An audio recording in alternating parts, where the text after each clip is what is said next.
I guess this is what they call a cold open. So on a not so cold, at least down here in South Florida, Wednesday morning, I'm Ira Winderman from the South Florida Sun Sentinel. And he too, I guess on the screen here, my left is Kurt Helin from NBCSports.com and Pro Basketball Talk. And well, it's getting real. We're getting rid of the games that aren't real. And a week from today, or a week from tonight, we'll have the Miami Heat season opener against the Chicago Bulls. So we're sort of getting through the last of the preseason games. The Heat played tonight against the New Orleans Pelicans here at FTX Arena. A week from tonight, FTX Arena, the Chicago Bulls. Kurt, do you feel we know where the league is right now?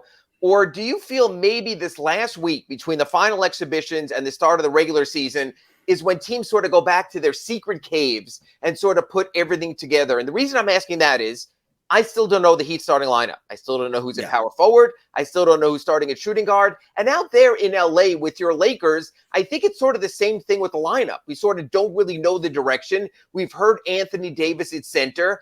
So my question, I guess, to start today's show is, how close are we to really knowing what the real NBA is? And someone like you, who at Pro Basketball Talk is doing his league ratings already, how much clarity do you think we already have 1 week out from the start of the season?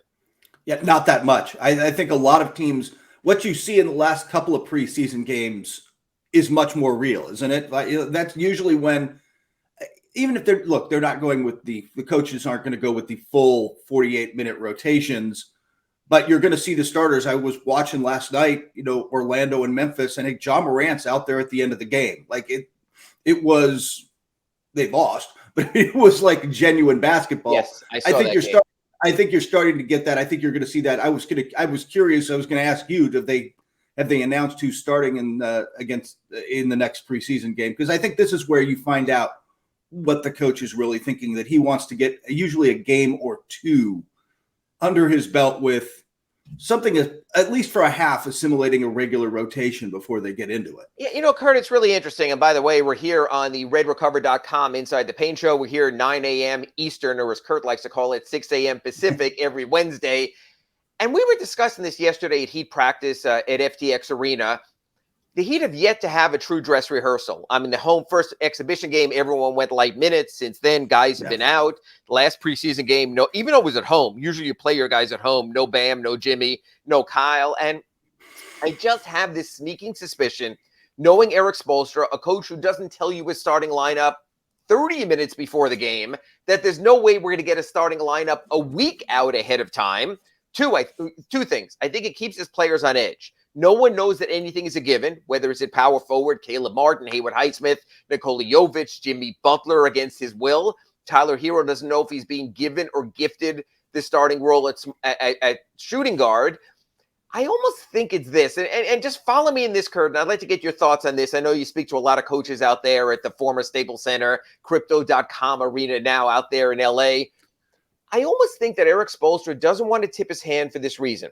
The Heat play 3 games in the first 4 nights of the season. A week from today against Chicago, they have a day off. Then they have home games against Boston, national television, and Toronto. I don't think he wants other teams to be able to game plan for the Heat. Are they going to have a stretch 4 out there? Are they going to have an extra defender on the court? Are they going to have Max Strus's three-point shooting or Tyler Herro's drive and kick game a little bit more? So my thought is almost this. The Heat have been practicing like crazy people. They have had 2 days off since the start of training camp. The day after they got back from the Bahamas and the day on Saturday when the team flew overnight back from Memphis in a back-to-back. Otherwise, they not only could have practiced every single day, but they're still holding game day shoot-arounds. They had a practice yesterday. There's a shoot-around this morning at FTX Arena. I almost think Erik Spoelstra is trying to do everything in private and get everything in order and then spring it on the league. And I remember when we were in a playoff series a few years ago against the Charlotte Hornets, Steve Clifford was in his first go-round there. And we asked him about his starting lineup. We usually talk to coaches about 90 minutes before the start of the game. And he gave a starting lineup, and someone asked him, why do you do that while other coaches won't tell us? And he goes, because I find it hard to believe that an opposing team would completely change their game plan 90 minutes before the game based on what I say about my lineup. And yet, Kurt, you've seen almost the opposite. Yeah. Show me these coaches. Won't say you who's not playing. Won't say who's inactive until the hour before they're required. Won't tell you their starting lineup. Kurt, in the years and decades that you've been doing this, Do you think there is a competitive advantage for Erik Spoelstra not saying until next week at 7:30 p.m. against the Chicago Bulls who his starting power forward is and who his starting shooting guard is?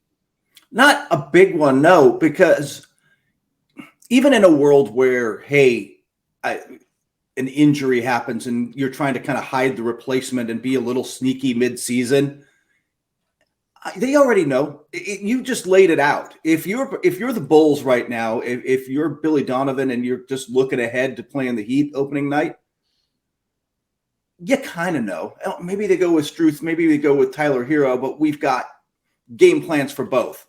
Probably Caleb Martin, but if it's somebody else, like there's no secrets. There's no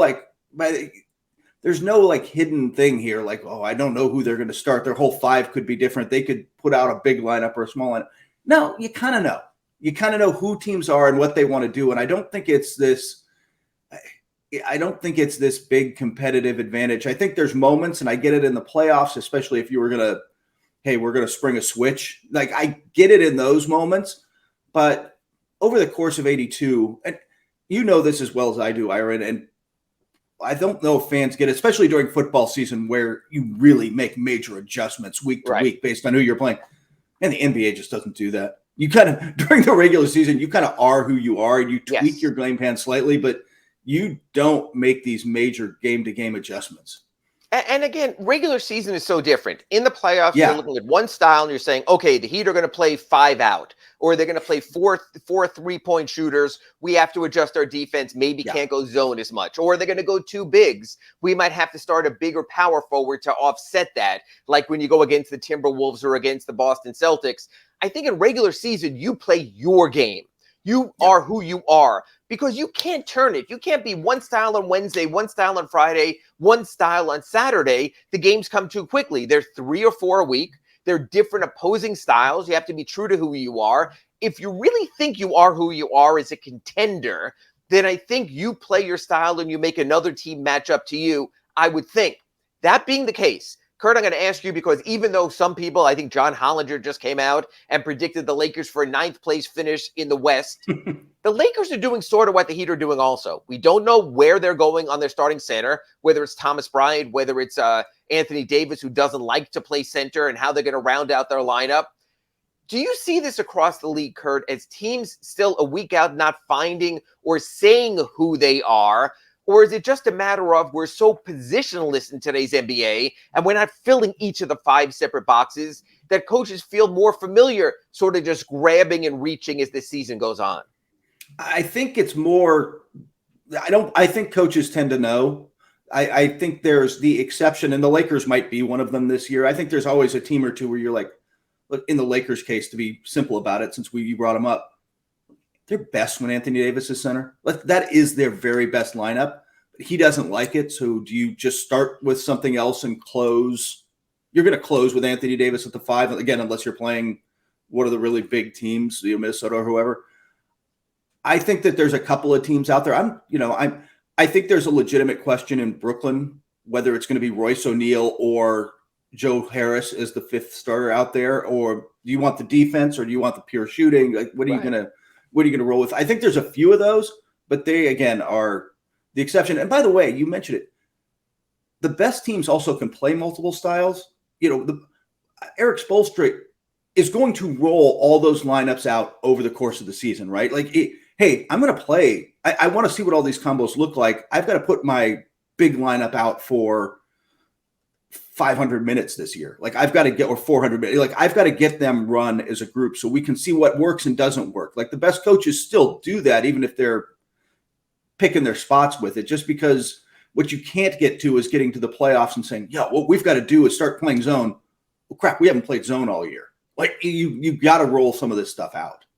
Yeah, it's just, I just think we're going to sort of get a feeling out by teams of who they are or what they are. And so let's bring it back to the Heat. We know since we started doing our redrecover.com Inside the Paint shows in the preseason, in some form that Bam Adebayo, Jimmy Butler, and Kyle Lowry are starting. We know that.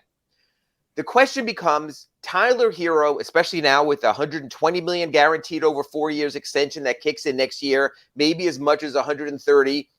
Kurt, I want to ask you sort of off of your experience, and I'll tell you off of mine. If a player gets that much money and a coach says it's a meritocracy and we will play our best players the biggest minutes, is that always the case? Because my thought is, if you just said your player is worth $130 million, you damn well better start him, or else you have really 5 guys who are that much better than that guy in the first place.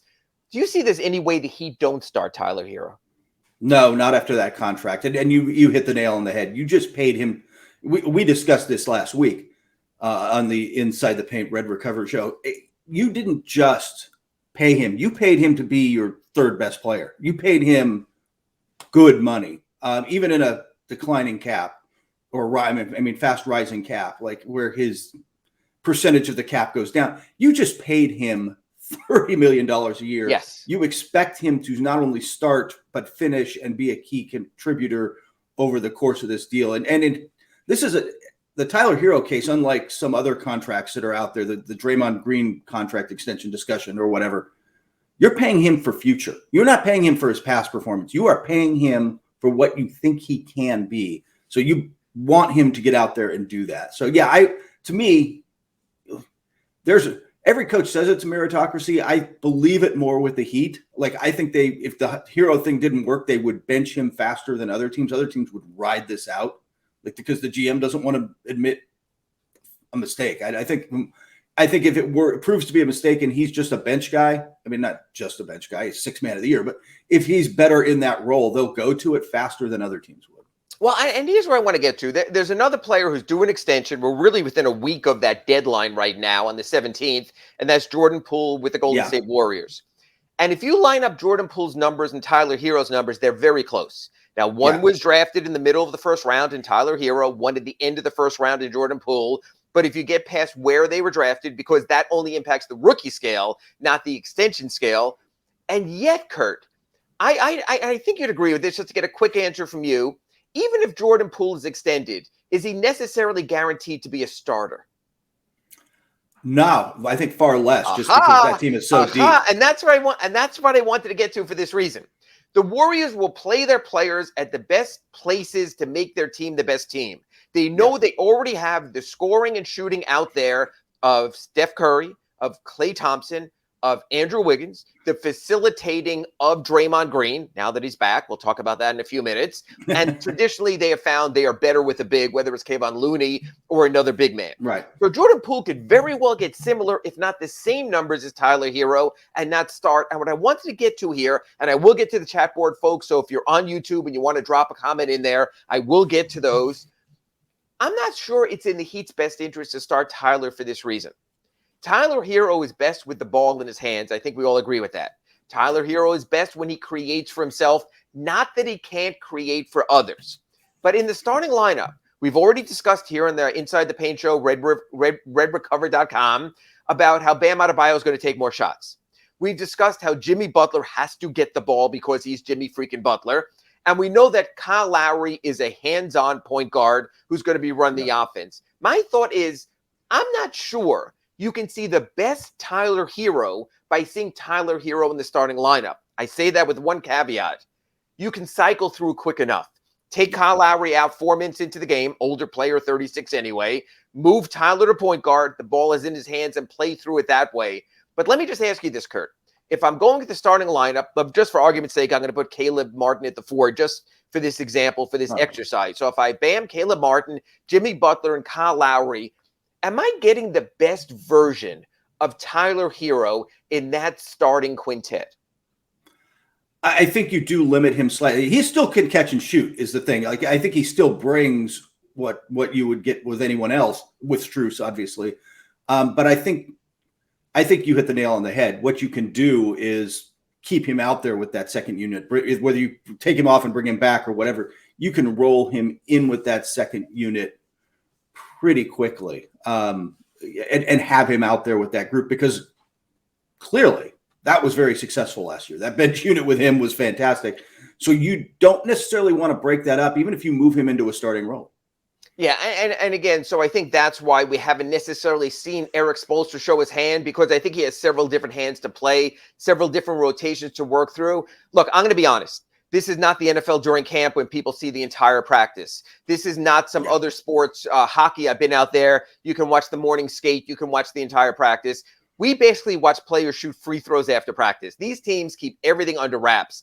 They keep things under wraps to the degree that when the Draymond Green video got out, which was part of a practice, that's part of a practice no one ever sees. So we don't know if there's other fights or other incidents there because we don't get to see that, right, Kurt? Yeah, it's in fact, as you see the player reaction to it, which was like part of their private sanctuary got made public and released. And that was, I mean, part of the reaction there was the sense that, hey, this was something internal that got public, that went public because it got, because TMZ paid for it, let's be honest. But their reaction was violated, might be too strong a word, but they feel like their sanctuary was stepped into, that was something was private violated. I think that's a good word. They felt violated, that their privacy was impacted that way. And the reason I bring that up is this. When we asked Eric Spoelstra the question after practice yesterday, do you think you need a dress rehearsal? Again, tonight, New Orleans Pelicans, 7:30 p.m. FTX Arena is the Heat's final exhibition. He slyly goes to us, how do you know we haven't had our dress rehearsal already? And I think what they're doing in practice, they've seen every combination. They've seen Tyler with the starters, Tyler with the reserves, a shooter with the starters, either Max Strus or Duncan Robinson, a defender with the starters, a couple of big bigs, Jovic and Bam, maybe Yurtseven and Bam. They've played through all of that. They've had their analytics guys out there. The amount of people on a team staff who watch practice and chart every single play. They have all the internal analytics. And again, like I said to Kurt at the top of our redrecover.com Inside the Paint, I'm not so sure that the Heat haven't already decided what they're going to do, and they're not going to tell us. After the first break, and that'll be in a couple of minutes, I talked to Kurt last night, texted him about, I want to go over the East and see where he thinks the Heat rank in the East and do the hierarchy. But I do want to get to the story of the day, since we're also national here on redrecover.com Inside the Paint. Steve Kerr comes out last night and says, Draymond Green, we're done. He got a fine. He's not going to miss any time. He's welcome back. Kurt, we saw the reaction across the board. We saw some former players feel, I use that word, that their teammates were violated. Yeah. Isn't this just a case, Kurt, of if you're a star, you can get away with just about anything in today's NBA and maybe to a bigger degree, today's sports world? A little bit of that, and I think a little bit of this was, and they had said this from the start, this was an internal decision from them. This was something that the players were driving. They needed some space. Once they got that space, I think the word Kerr used more than once was equity. Draymond Green has 4 championships of equity that they don't have without him. We can argue that he might have more, in 2016 had he not kicked LeBron. Like, we could go through, things, the litany of mistakes, but they also don't win without him. And I think ultimately, if Jordan Poole and the team leaders in that locker room, Steph Curry, Andre Iguodala, if they could move on as a team, they were. I know that Kerr brought up Kevon Looney as a key part of this. If they were ready to move on, then the team was going to follow that lead, because they're still, for all his flaws and depreciating game, they're just better. Draymond, that final game against Boston, when Draymond was everywhere, he's still a phenomenal player for stretches. Yeah, no, I agree. I wanted to touch on that. It doesn't matter to the Heat as much, but it just shows you how much star power matters. Yes. By the way, again, I see a bunch of questions coming in on the YouTube chat board, which is good. I get to see it. Kurt doesn't. So I'll just surprise him by asking him questions out of the blue. That'll be after the break. We're also going to come back and discuss a little bit of where the Heat are going this season and give you our brief Eastern Conference playoff preview. All that and more coming up next on redrecover.com Inside the Paint. And we're back on our weekly 9 a.m. Wednesday, redrecover.com Inside the Paint. I'm Ira Winderman from the South Florida Sun Sentinel. He's Kurt Helin out in L.A. from NBCSports.com and Pro Basketball Talk. We're going to get a little bit into our Eastern Conference preview, because a week from today, it starts from the Heat, and it starts in the Eastern Conference against the Chicago Bulls. Want to go to the YouTube chat board real quick just to make sure everyone let you know we are watching. Chase One goes, Heat, baby, let's go. Okay, let's go, Heat. C Dollar says the return of the Dunkster. We'll get to that a second on Duncan Robinson. Chase One comes back with our discussion from the previous segment and goes, Tyler Herro would have to be the most expensive 6th man of all time. Kurt, is sixth man important enough in today's NBA that you can consider it one of the prime positions, or is that a stretch when only 5 play at the time? No, I don't think so. I think if you have one of the really good ones, and by the way, we talked about Jordan Poole earlier. There's a whole lot of people around the league that think Tyler's got a higher ceiling. Jordan Poole is ultimately going to be your Lou Williams, Jamal Crawford, Tyler Herro style sixth man. Like this guy. Hey, how much did Vinny the Microwave help the bad boy Pistons back in the day? Like it is a huge role if you've got an elite person in it. When the Clippers were really good, the Lou Williams, Montrezl Harrell second unit that's how they beat a bunch of teams. Like the starters would be out there. I don't think it's that crazy if it's a really elite player, which Herro, reigning sixth man of the year, then qualifies. I just want to also bring up to people, Tyler Herro's extension does not start this season. He's a nice little $5.7 million player, and I still always can't get over how I throw numbers out as if there's small numbers there. But he's relatively on a small contract, and the Heat also designed this. So Tyler Herro will start his 4-year extension the final year of Kyle Lowry's contract. So there might be 1 year of crossover, but there's a chance Tyler Herro could be the Heat's next point guard, especially if he gets more reps at point guard, backing up Kyle Lowry this season. So I think we have to keep an eye on that. Here's an interesting one. Terry asks, Ira, do you think there's a chance the Heat keep Duncan Robinson for the whole season or trade him before the deadline? I want to turn that question around, Terry, like I do in a lot of my Ask Ira to Sun Sentinel, and make it my own question.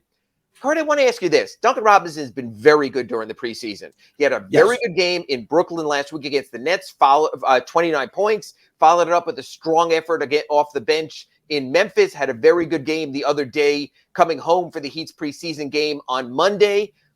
How much do you think teams also try to showcase players at this time of year that maybe a guy like Heat fans are going, wait, Duncan's playing this year? How much do you think also as part of it is trying to show people, hey, this isn't a bad contract, and this is a shooter that your team could use? To be fair to Duncan, I think he has taken a step forward, at least from what I've seen, and you've been closer to it. He seems to have rounded out his game a little. That said, they're showcasing him. We've talked about it in the first segment of the RedRecoverInside.com Inside the Paint show. The Heat lineup hasn't been set, right? We haven't really seen what it's going to look like yet. So here's our chance to get him out there with some good players, but also get him a lot of opportunities to do exactly what you said. Yeah, hey, build his confidence, but show him off. I find this all very curious. Now, again, he's played well. So, again, maybe he just plays well and he is who the Heat thought he was. But it's interesting because they also have Max Strus, who's an impending free agent after the season.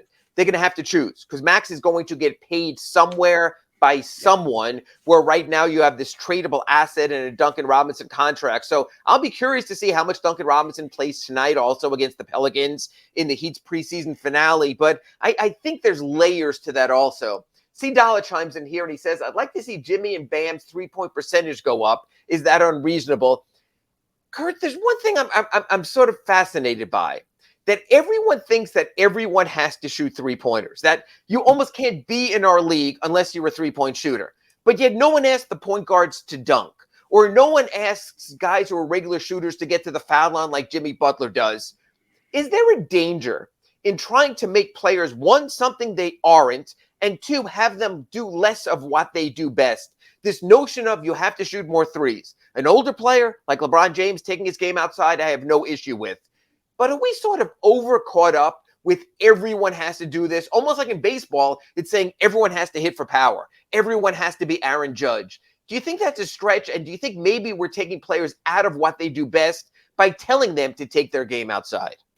I think what Eric Spoelstra has long done well, and the best coaches have done it. And by the way, beyond this, we've seen with Belichick in football, like, hey man, this is what you're good at.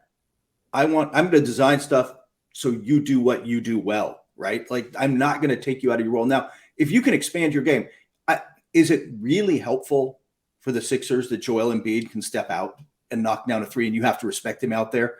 Yes, that opens up a lot of driving lanes for Maxey. It's a huge help. You would like your bigs to be able to space the floor, which I think you've still got to cover Bam in the mid-range. He doesn't just score in the box. Like, you've got to, but I don't think I think you can go so far, you can square peg, round hole the thing, can't you?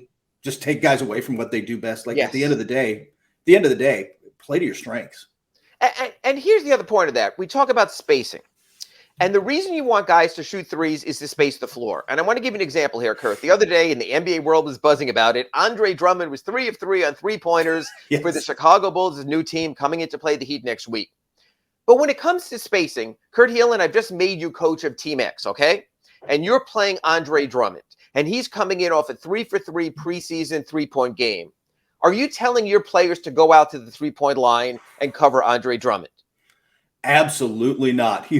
If Andre Drummond beats me from the three-point line, so be it, man. It's the NBA. Everybody's good. You've got to give something up. Now, you're not going to let him totally set his feet and get a look.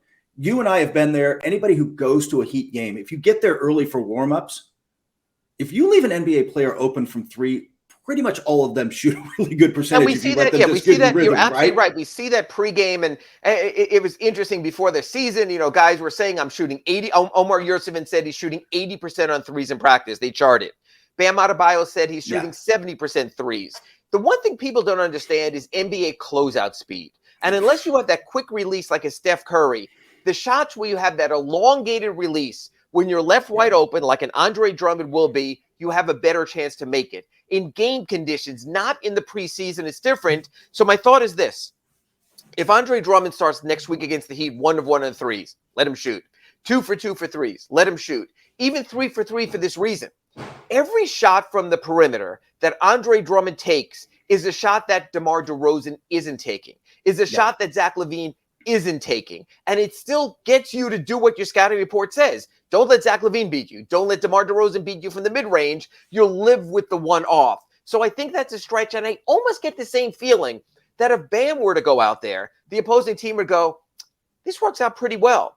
Bam is switching 1 through 5 on defense, so he's on the perimeter guarding our point guard, and now Bam's going to stand in the corner, so the Heat's biggest player, best rebounder, is not going to be in the paint on both ends. Hey, I'm all for that. So I think the asking Jimmy and Bam to shoot threes is misguided. If you want more three-point shooting, play more three-point shooters. Maybe you start Max Strus instead of a Tyler Herro. Maybe Caleb Martin comes back to the three-point shooting that he had in Charlotte 2 seasons. I just don't think you can force the issue. So I think that's part of it. Terry chimes in here and asks, and I don't know how much you've seen of him, Kurt, but is Jamal Cain going to be a rotation player? I love that story. I've watched enough Heat that I love the stories of the guys who are on the Exhibit 10s, which is for people who don't know, that's a G League contract, right? That's hey, you're coming to camp, then you're going to the G League, and we'll pay you $50,000 extra to do it. And he plays so well, you're like, we gotta put him on. In their case, a two-way. I don't know if he's going to crack the rotation though. Is he, Ira? Oh no! I love what he's doing, and he's playing the wrong position. And I give the Heat credit for giving him a two-way to keep him in the realm. But let's go through the Heat perimeter rotation right now. If you're starting Jimmy and Kyle Lowry, and you're also going to play Tyler Herro and Victor Oladipo, and you also have Max Strus and Duncan Robinson, you're not going to take this unknown and throw him right in there. Now, some teams who aren't positionalists would say, wait, we need power forwards. We'll keep Darius Days. We'll go out and get another power forward. Jamal Cain's a down-the-road guy, break open in case of emergency. Jimmy Butler told us yesterday, hey, COVID hasn't gone away. I remember last December, you might have remembered that he couldn't play a game when they were at San Antonio because they didn't have enough. So there will be pockets of the season. Again, a two-way contract, you can play a maximum of 50 games during the season. They will spot Jamal Cain. He will be a down-the-road guy. I thought they should have given him a standard contract to give him multiple years, not worry about free agency. I think you enjoy the moments with players, and you understand it takes time. As Eric Spoelstra said, Rodney Magruder knocked on the door 3 times before he got in with the Heat. Tyler Johnson, let's get past the contract, was cut by the Heat during the preseason, came back and had his time. So that's all going to happen down the road. I don't think immediately. As Big O reminds us, by the way, if you're chiming in on YouTube, anywhere else, you got to smash the like buttons. If you break your computer, Orlando will buy you a new one. So smash any like buttons that you can. Let's keep the Big O happy, and we'll go from there. Another question coming in from Terry is, what do you think about the loss of PJ Tucker and how it impacts the Heat? The one thing I'll say about the Heat is the Heat have moved on.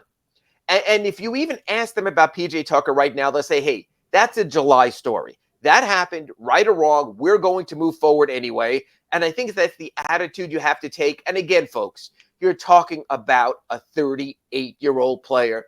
If the worst thing the Heat did was let a 38-year-old player walk for a 3-year guaranteed $32 million contract, then their front office is doing a pretty damn good job.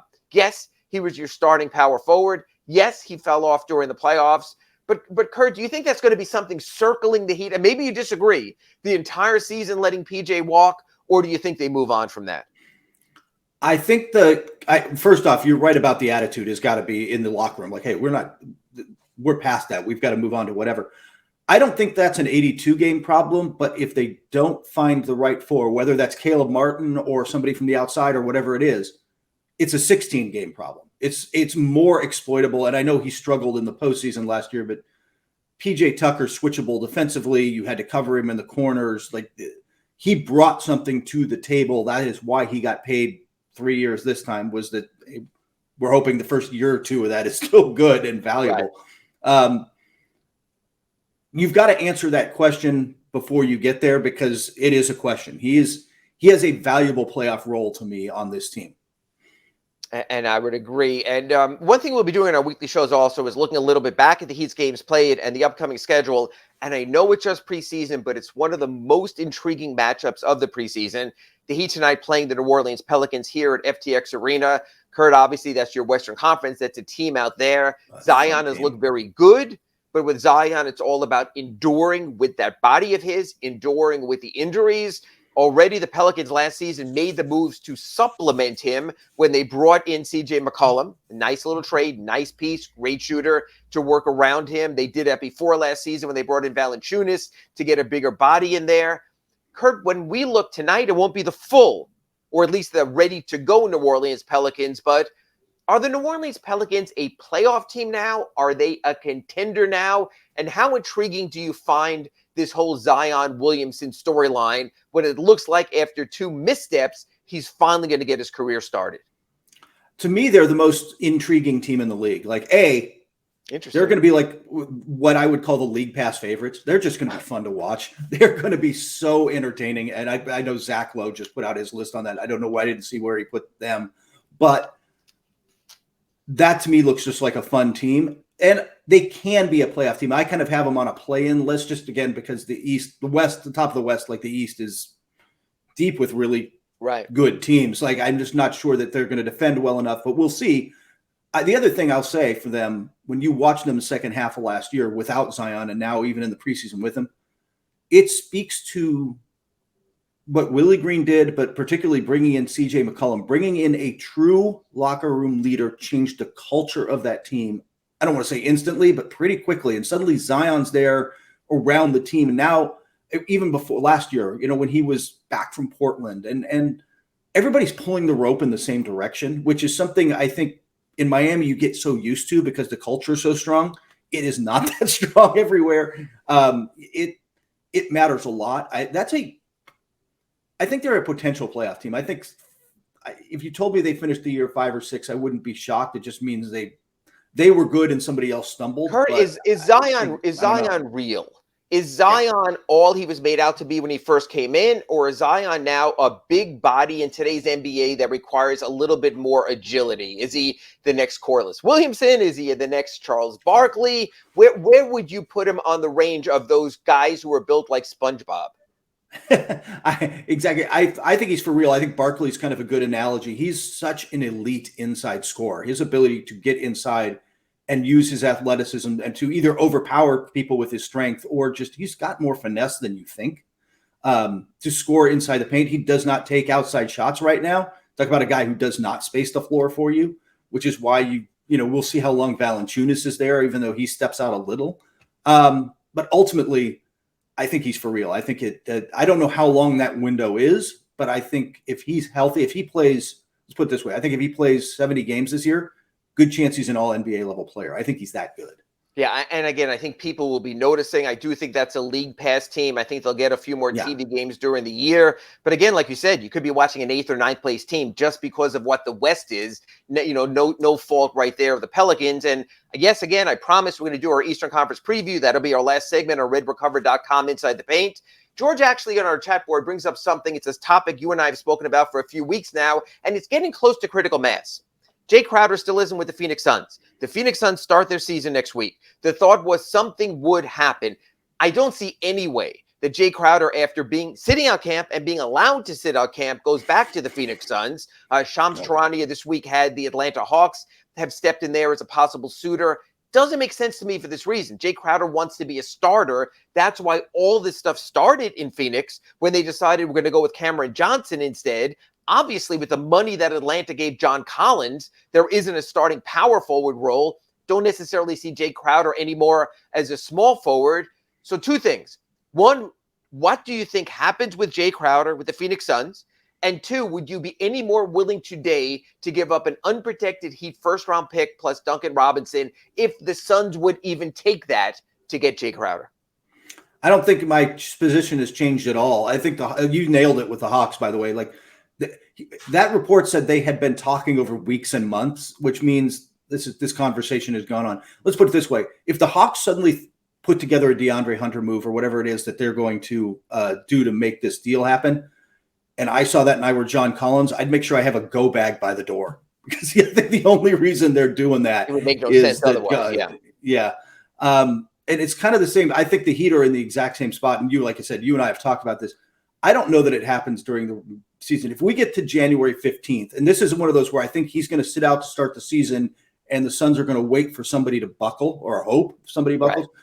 If we get to January 15th and suddenly some of the guys the Heat signed this summer are available, maybe they look at it differently. Maybe again, the report out there, if it's really offering DeAndre Hunter, I'm doing the deal like that if I'm the Suns. I am too. I don't think it's available. I don't think I'm getting this young contributing player, might even start for us. I don't see that being the case, but we'll see.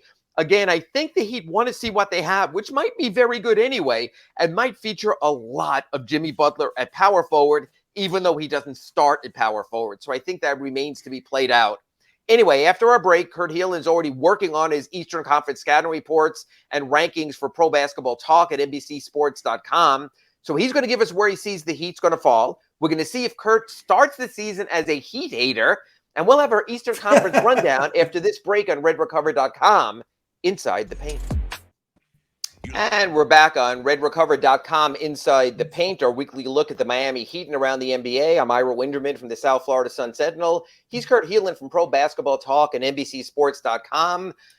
So a week from tonight, Chicago Bulls, FTX Arena, it all starts with a Eastern Conference intensive schedule for the Miami Heat. Game against Chicago, national television Boston Celtics, and then consecutive home games against the Toronto Raptors, a team that might be on the rise. Kurt's been working on his Eastern Conference tiers and where he has teams. Kurt, let's start with the Miami Heat.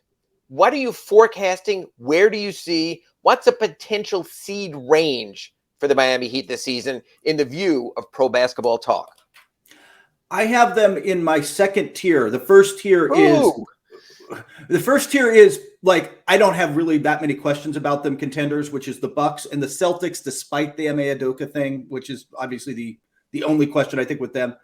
But the second tier is my contenders, but they've got question to answer. The 76ers, the James Harden in the playoffs question, the Nets, we don't really have time to list all the questions. And the Heat are in there just because are they going to be able to keep Jimmy Butler? I mean, he's had to play through injuries. Is he going to be healthy? And B, they do have to answer the PJ Tucker question that we discussed earlier. Like, they've got time. They don't have to answer it over the first 80. Well, they've got to answer it over the first 82, so it's ready for the final 16. But I've got to see what they do with that. But I think they're contenders. I've got them fourth. I've got them hosting a playoff game series in the first round. But that's probably going to be against the Nets or the 76ers or somebody really good. Maybe the Raptors, who I think are on that next tier. But the Raptors, Cavaliers, Hawks are all in the next tier as playoff teams. They're good. It's not going to be an easy one. To me, there's a couple of ways to look at tiers in today's modern NBA. Obviously, where it used to be you want to be one of the 8 playoff teams, and it was a relatively simple exercise because you could just look at 7 teams you thought wouldn't make the playoffs in each conference and do it in reverse. Then we got the play-in round, so top 6 automatically advance, next 4 play in the play-in, so top 6 became really important. You just don't want to take that crapshoot. You don't know how it's going to play out. I think this year in the Eastern Conference, top 3 is its own tier for this reason. The 4-5 is going to be possibly playing the Heat, let's say they're 4, playing Philadelphia, Boston, or Milwaukee, or Brooklyn. You just don't know. But you're going to have the series in the Eastern Conference in the first round, most likely. You might have some surprises. So I think you want to get top 3, and it's going to be a hell of a challenge this year. So, Kurt, who would you say, we're going to sort of do a quick rundown here for the folks out there. Again, I'm keeping an eye on the chat board. We'll get to that if we get a chance. Your favorite to win the Eastern Conference, and I know it's close and it's razor thin, but if you had to tell me today, 1 week out from the start of the season, your Eastern Conference favorite would be? Bucks. Only because I trust them the most. And by the way, they have the best player on the planet. So they kind of win on the default in that, like you said, I think there's 5 teams that could come out of the East. And in that narrow margins here, I'll just take the safest pick, which is the Bucks. Yeah, I like their little midseason addition when he gets back healthy, Joe Ingles. I think he's going to help them. They kept most of the core together. Chris Middleton will get off to a slower start because of his injury return. He'll be there in the time. That's, to me, one of those teams that if they care enough and want it, they will get it. Last season, toward the end of the season, they sat some regulars, didn't care as much, wound up ceding off to the Boston Celtics, so you don't know for sure. There actually was a 3-way tie for second place with Milwaukee, Boston, and Philly behind the Heat. I think if the Bucks give a S, then I think the Bucks will win the division because I think they have 2 things. They have talent, and they also have continuity of talent. They've been together. I also think it's sort of, to me, I call it the bounce back factor. You win a championship, you don't get the playoff result you want, you come in angrier, it means more to you. And I think it'll mean more to Giannis losing out on MVP. It'll mean more to the Bucks, so I agree. Second place in the East. I have Boston just because that team, look, they won a lot of games the second half of last year. Once they figured out who they were, they come into this year knowing who they were. But not having Robert Williams could ding them back to third. Like Philly's going to win a lot of games. Miami's going to win a lot of games. So we'll see. But I have them second. But again, margins are so thin. And who does the dog have second? The dog, my dog has those little green chewy mints second. Actually, they might be first.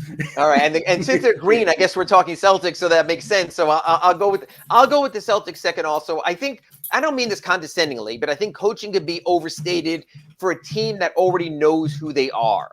And Jason Tatum knows who he is, and Jaylen Brown knows who he is. And you have such a strong leader in Marcus Smart that he can be the de facto coach on the court, in the locker room, on the bench anyway. So while the Ime Udoka thing is wild, this is a team that's already gone from a very good coach in Brad Stevens to a very good coach in Ime Udoka and has shown that they can, no matter the style, be competitive. I have them too also. I think the Malcolm Brogdon addition helps. I always thought that the Danilo Gallinari addition was overstated because of his age and lack of defense. He would have helped. They'll find a way around that. I'm not going to overstate Blake Griffin at his age. Don't really fully get that, but he's another body. I have them at number 2 also. Number 3. I have the 76ers. I think they're going to win a lot of games. And James Harden has looked good. They have looked, they're undefeated in the preseason. They've looked one of the teams that's looked pretty sharp so far, even in the preseason. So I slid them in there. I think they're a better regular season team than a playoff team. And you know what? There's a name you didn't mention there that I think gets overlooked and might one day emerge as the best 76er, and that's Tyrese Maxey. Yeah. And I think he's been terrific for them. I'm wondering if Harden goes back to his offensive bent, whether he sort of sets back Tyrese Maxey a little bit. But again, with Harden, with Embiid, and with Maxey, I agree they're quality, but I'm going to put the Heat third for this reason. Yeah. I think the Heat care more about regular season victories and will push themselves. And I need to know how many games Joel Embiid is going to miss, or more to the point, Kurt, how many games the Sixers will hold him out to protect him. Because remember last year even, Embiid missed the first 2 games of the Heat series when he had that facial injury after the Toronto series that went far deeper than they wanted anyway. So I think the Sixers are a team capable of winning as many games as anyone in the East. But I don't think they will prioritize winning as many games in the East. So I think the Heat will have that opening. The one thing we know about the Heat, every game matters. They find a way. I was in Memphis last week for an exhibition game. The Grizzlies played everyone, Steven Adams and Dylan Brooks and John Morant, and the Heat's the Skyforce. The Sioux Falls wound up beating them because Eric Spoelstra has a system and a way of making them play. So I have the Heat third in the East just because they care a little more. We might have a flip-flop here. Who do you have number 4? Yeah, I had the Heat 4. And like you said, I think that I think they could finish anywhere, frankly, from 1 to 4, just because, unlike these other teams, I don't know how much the Bucks care. The Celtics are going to be thinking all these teams are thinking postseason. I think the Heat take it a little more seriously, so we'll see. But yeah, I have them 4 right now. Yeah, and again, I would flip-flop them with the Sixers. I think they're going to be a top 4 team. I don't think that's a great place to finish number 4 for the reasons I said. Yeah. What's interesting now is we get to number 5, and this really is like, do you take the known quantity? Do you take the team on the rise? Or do you take the superstars? And look, I was wrong all season, and Big O let me know, so go smash his like button again, about the Brooklyn Nets. I'm not so sure. We're talking a big 3 about the Nets with Kyrie Irving the whole season, vaccinated or not. Kevin Durant's decided to stay for now. I don't know if Ben Simmons is an NBA elite player anymore. I don't know if he is a star, because with a limited scoring skill set, I don't know how far you can go. So let me ask you this. I'm going to have Brooklyn with an asterisk at number 5. Who do you have at number 5? I have Brooklyn, but I love Kevin Durant's quote yesterday where he said, "Hey man, our vibes in training camp have been great." I think his words were that the vibes have been straight. What happens, and even he said it, what happens when we hit a skid? What happens when a player gets injured? I don't know. If you told me that team hit a little adversity and folded like a house of cards, I'd be like, yeah, I could see it. Like, that team could come apart by Christmas. Let me ask you this, Kurt. If the Nets get off to a 10-13 start, 9-14, someone like that, do you think Kevin Durant, the whole Kevin Durant trade saga and everything starts back up? Yes. Yeah. I think he's back for this season, but I don't think he basically said, "I'm not sure I trust the organization this summer. That's why I asked out." And how much of this was Kyrie driven and everything else, who knows? But to me, that's the big one. I don't know. That team could win a championship, or they could be trading Kevin Durant by Christmas. And I think literally everything in between could happen. Yeah, and Big O and Sean Stanley, our producer, are showing when Ben Simmons was out at the Nets open practice there. And the one thing I'll say about this, the way Ben Simmons has carried himself as a star, there were 2 ways when you have a comeback year. You come back humble, Victor Oladipo for the Heat, for example, and knowing you have to earn it back. And I even asked Eric Spoelstra after the Heat's last exhibition game, do you still view Victor as an all-star, as an all-NBA player, as a most improved player, or does he have to earn that back? And what Spoelstra basically said is, it doesn't matter what I say, it's what Vic says, and how he's gone about this. And Kurt, it seems to me, whether it's the video of the open practice out on the playground in Brooklyn or not, Ben Simmons still fancies himself as a star. Is that dangerous for Brooklyn? Potentially, yeah. I mean, look, it's the end of the game. Ben Simmons wants the ball in his hands to bring it up. Do you want it in his hands, or would you rather see Kevin Durant or Kyrie Irving have that ball? Like, I'm not sure he's going to fit the role they need to with him. And that was, by the way, part of the tension in Philly. He saw himself as equal. That was Joel Embiid's team, and he didn't realize it. By the way, I want to break in here real quick. Top of the hour, the Big O Show is coming back. Big O, if you're following him on the chat board with the news that Tua is coming back, and he's practicing today for the Dolphins. That's awesome. Big O will have all your update there, so don't go anywhere after redrecover.com Inside the Paint, unless, of course, you're listening to us on the podcast, in which case you already know. So this is sort of redundant news, but Big O will be back at the top of the hour with his usual 10 a.m. start time, and he'll have all the information on Tua, which is all that really matters in South Florida anyway. So as we get done here with our show ending at the top of the hour, Kurt, the number 6 team in the East is the last team who gets a non-play-in berth. That's sort of a desperate struggle for a bunch of really good teams. Yeah. Who do you have right now, sitting there right now with the number 6 seed in the East? Yeah, by the way, if I was going to make an NFL comment, it's that you may be thousands of miles away from me, but I believe you can still get a roughing the passer penalty. Exactly. I have not spoken so far in the show, so we'll see. I have the Raptors. I just think that's a really good team that's going to be better this year. They are hard to play against. They're a really good regular season team. They're switchable. I expect Scotty Barnes to take a step forward from being rookie of the year. I really like that roster. So I'm not sure that I don't have them as contenders. I don't think they come out of the East, but I think they're a playoff team. Yeah, and again, I like them. One thing about Nick Nurse, he will play a 6-man rotation and run those guys into the ground. Fred VanVleet's in a contract year. That's going to help also with his push. I'm going to go with Cleveland, though. I think That's talent fair. matters. And I think Darius Garland has emerged as an elite NBA player. He was one of the first guys to get the rookie scale extension right now that Tyler Herro joined that class recently. You also obviously have the Donovan Mitchell trade. Mobley will miss some time at the start of the year.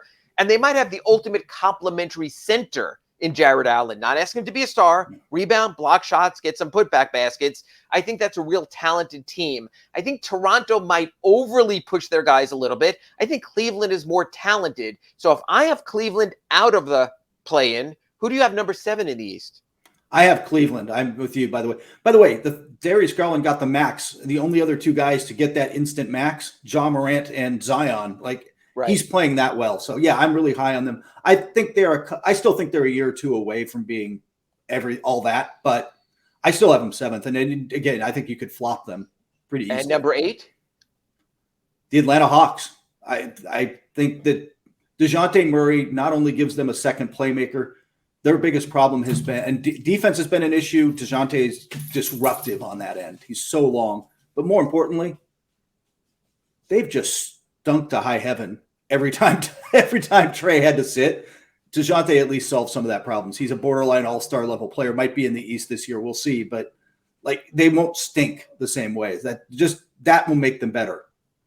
Yeah, I think chemistry matters, and Atlanta has a lot of talent, but I don't know if the Capella, John Collins, Trey, and everything they have there. I mean, even last year, they basically gave away Cam Reddish just because they didn't feel comfortable having that much young talent on their roster at the same point, and made the deal with the Knicks basically for a throwaway trade just to offload someone. So I'm just kind of curious how it comes together. So if we're already 8 deep, and I guess 7 or 8 deep, we're getting to the bottom of the play-in now in the East, and there's still some quality teams there. So I guess we've gone through, Cleveland, Toronto. We've gone through 8. So who would you have at 9, 10? Who are your last 2 play-in teams? Let's do it that way. Bulls and Knicks. I think that those aren't. I think that speaks, by the way, to the depth of the East. Like the Bulls and Knicks are pretty good teams. The Bulls, the Knicks are better. The Bulls are, again, I just don't think they're going to get the same season out of DeRozan, but he's still good. I mean, Zach LaVine's still good. Just up and down that roster, they're solid. But they're going to miss Lonzo Ball. Their defense, their ability to push the ball isn't the same. And hopefully for his sake, I hope he bounces back this season, but I don't think they're the same team without him. Yeah, there's one team that really intrigues me, and I know everyone says they're not ready, but the Detroit Pistons have a lot of really good young talent. And I'm just wondering, I think Dwayne Casey's a quality coach. I think he's been sort of waiting for his time to sort of make a difference and kick it in right there. So I think when I'm looking at the last 2 in the East, I'm not so sure that I wouldn't look at a hungry team like the Pistons where it really matters than a Knicks team that can implode at any time. Again, the Knicks' best player, Jalen Brunson, the Knicks' best player. It doesn't seem like you have like you're necessarily sold on their path to greatness right now with the lineup that they have right in there. So I question the Knicks to a degree. One team I think could also get in that fringe right there are the Washington Wizards, only because, look, Bradley Beal came back for a reason, thinking he was going to be on a winner. That could be another guy, like we've mentioned other guys, where they say, like Kevin Durant and Damian Lillard, they're glad to be back. Yeah. But are they really glad to be back? So I think you have to look at a team like the Wizards. So then when you get to the bottom of the East, you have the other teams basically just playing for lottery anyway. There's not a lot. I assume you have Charlotte out of it right now, Orlando out of it right now. And there's not a lot of like definitive out of it. The one thing I will say is I spoke to someone about the Bulls. And they told me if the Bulls don't get off to the kind of start that they got off to last year, that's a team that could easily join the tankathon simply by moving DeMar DeRozan, 33 years old, his older contract, go back to square one and start all over again, maybe move Vucevic even after bringing him in. I have Chicago as a swing team, and the reason I bring that up again is the Heat open their season a week from tonight against the Chicago Bulls at FTX Arena. Kurt, there were times last year when you go to the day-by-day standings at a Basketball Reference I usually use, the Bulls were in first place a lot of days last season. And then they came down, down, down, and eventually just wilted in the playoffs. The Chicago Bulls, are they on the uptick? Or are the Chicago Bulls sort of wavering? Or should the Chicago Bulls rip it all apart now that Lonzo Ball is out for the start of the season and injured again? I think they're a wavering team. I think what you saw last year was pretty much the max pulls. Like, they are capable of putting together good stretches. When they're fully healthy with Caruso and Ball, they can defend a little, and they're Io, their young guy. But I don't think it's consistent. And I don't think the Bulls are alone. I think one of the things to watch this year is which teams get off to a slow start. Everybody watch Victor Wembanyama and Scoot Henderson on TV, yes, including the owners, baby. All those owners saw that and said it's much easier to sell tanking this year than it is most years. Yeah, it's going to be an interesting ride. We'll be for real next week. We'll have our Heat season preview. They'll be opening that night right after our RedRecover.com Inside the Paint show. But for now, at least we have a read on where the East stands. And after this commercial break, the Big O Show will roll on with the Big O giving you some Tua news of the day. Unless you're listening on the podcast, then you already know. He's Kurt Helin. I'm Ira Winderman. We'll see you 9 a.m. next week on RedRecover.com Inside the Paint.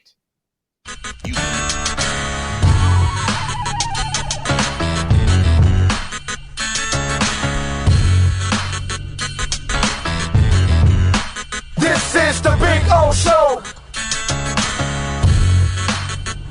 This is the Big O Show.